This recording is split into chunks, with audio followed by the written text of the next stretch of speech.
video kali ini saya akan mencoba review power ampli dengan tipe TDA7297. Katanya di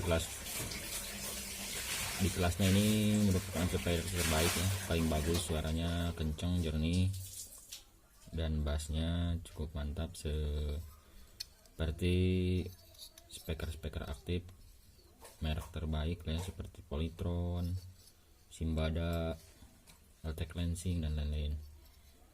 Pokoknya di video kali ini saya akan coba tes power ampli ini dengan menggunakan speaker bekas POLYTRON ya, speaker tower bekas TV LED POLYTRON.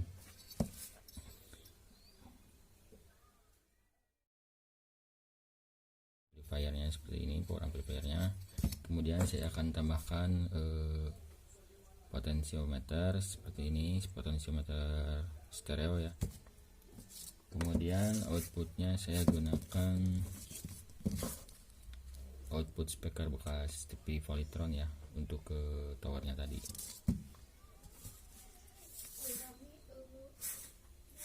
Dan ini inputnya.